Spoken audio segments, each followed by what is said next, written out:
Welcome to our channel, Creative Routines of Famous Writers and Artists. This video is about the tireless struggle of wonderful writer Gustave Flaubert to establish a creative routine with a meticulous and disciplined approach to writing that, even today, continues to inspire writers and readers around the world, and Madame Bovary remains a lasting testimony to her genius. Gustave Flaubert, 1821–1880, began writing Madame Bovary in September 1851, shortly after returning to her mother's house in Província, France. He had spent the last 2 years traveling the Mediterranean, and the long journey seemed to have satisfied his youthful lure for adventure and passion. Now, near his 30th birthday, and already looking like a middle-aged man with a protruding stomach and thin hair, Flaubert felt able to adopt the discipline needed for his new book, which would unite a trivial theme to a writing style. Rigorous and impassive prose. The book got him in trouble from the start.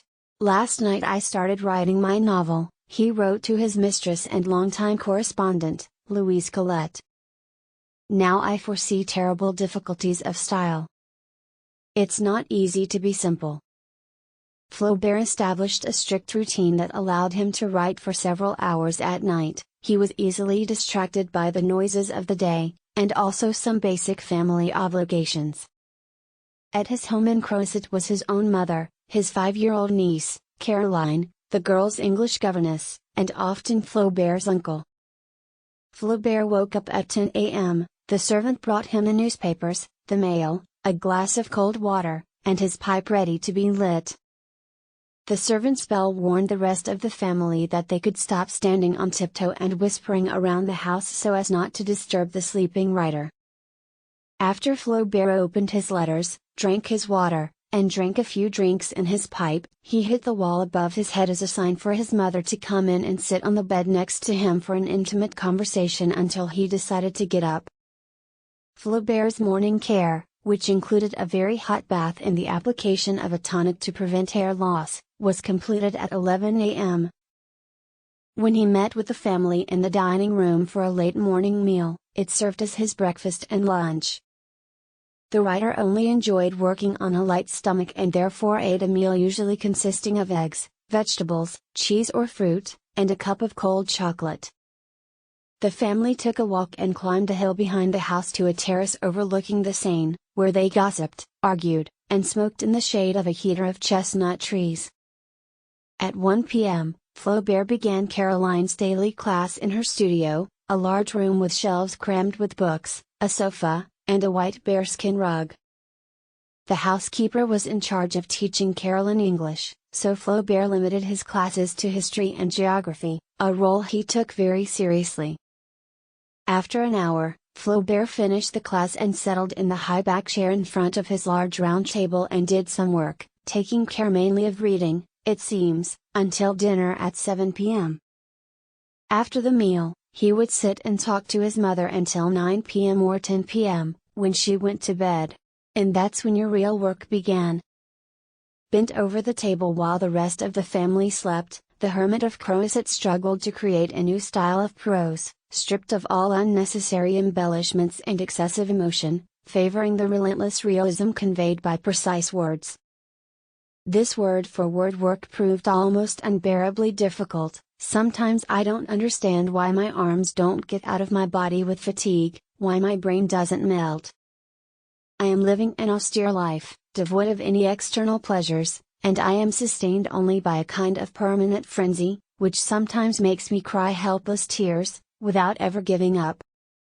I love my work with a love that is frantic, and as an ascetic loves satiates her belly. Sometimes when I'm empty, when words don't come, when I realize I didn't write a single sentence after scribbling entire pages, I sing myself on the couch and I find myself there stunned, swamped in a swamp of despair, dialing myself and blaming myself for this demented pride that makes me gasp in search of a chimera. A quarter of an hour later, everything changed, my heart beats fast with joy." He often complained of his slow progress. "I'm not being quick to write Bovary, 2 pages in a week. Sometimes I get so low that I could jump out of a window. But little by little, the pages began to multiply. On Sundays, his friend Louis Bouillet visited him and Flaubert read aloud the progress made during the week. Together, they released the sentences dozens and even hundreds of times, until they are well written. Bouillet's suggestions and encouragement strengthened Flaubert's confidence and helped calm his worn-out nerves for another week of excruciatingly slow composition. This monotonous daily struggle continued, with few interruptions, until June 1856, when, after nearly 5 years of work, Flaubert finally sent the manuscript to his publisher. However difficult it was to write, in many ways it was the ideal life for Flaubert. After all, he wrote years later, work is still the best way to escape life. All this physical and mental exhaustion was the result of Flaubert's tireless dedication to the creation of his masterpiece, Madame Bovary. After years of hard work, Flaubert finally completed the book in April 1856. The novel was first published in 1857 and, like many literary masterpieces, faced fierce opposition and controversy. Some parts of the story were deemed immoral and obscene, and Flaubert was eventually brought to trial for offending public morals. Fortunately, he was acquitted, and Madame Bovary went on to become a bestseller and a classic of French literature. Through his tireless dedication and unparalleled skill as a writer, Gustave Flaubert left behind a lasting legacy of great literary works. Her meticulous and disciplined approach to writing continues to inspire writers and readers around the world, and Madame Bovary remains a lasting testimony of her genius. Thanks for watching until the end. Add the channel. Press the bell to receive updates. Tell me if you like it. Comment, share.